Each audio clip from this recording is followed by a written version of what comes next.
Bonjour mes bien-aimés dans le Seigneur, c'est le révérend Opelo Patrick. J'aimerais encore continuer dans cette école du ministère.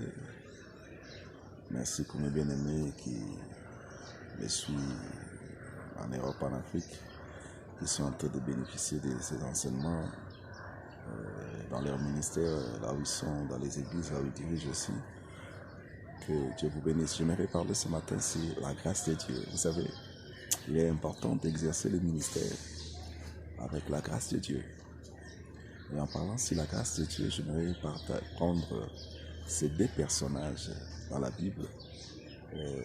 J'aimerais parler sur Ésaü et Jacob.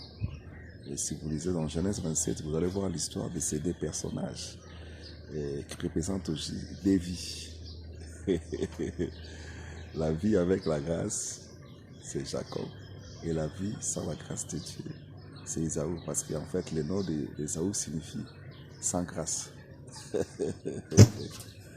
Et vous vous rendez compte le jour où son père voulait le bénir, ce qui est arrivé. Et son père lui dit, va, prends ton carquois, cours, va à la chasse.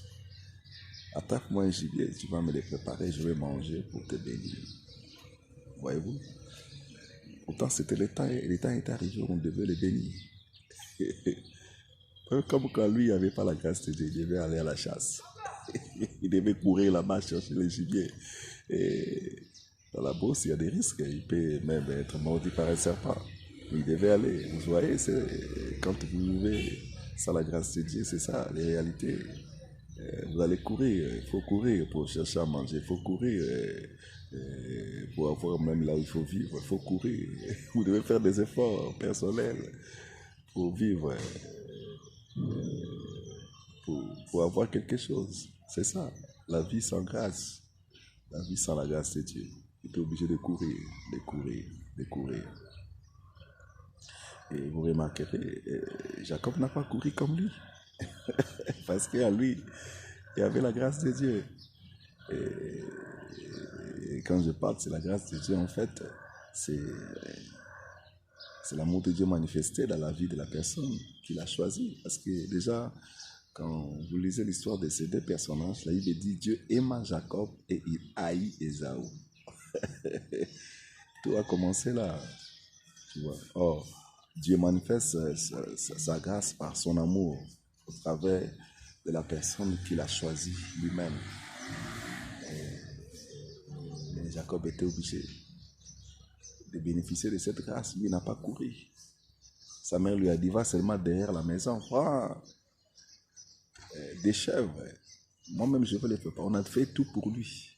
C'est ça la grâce. Car la grâce de Dieu, c'est votre vie. On fera tout pour vous. Vous aurez des gens qui vont travailler pour votre bonheur.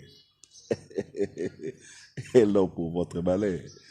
Et quand il n'y a pas la grâce, tu n'auras personne qui va te soutenir pour réussir dans le ministère, pour réussir dans ta vie. Tu seras obligé de courir toi-même pour aller chercher la bénédiction, à chercher à avoir quelque chose pour manger.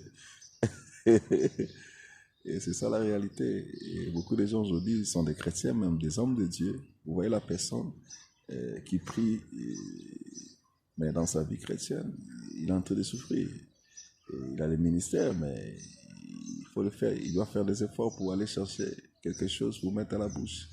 Pourquoi? Parce qu'il n'y a pas la grâce de Dieu. Quand il n'y a pas la grâce, tu vas faire comme ça dans le ministère. Et c'est la raison pour laquelle aujourd'hui beaucoup aussi sont allés toucher aux faits étrangers.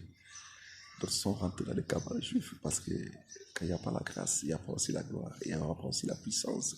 C'est ton ministère. Tu vas faire comme ça.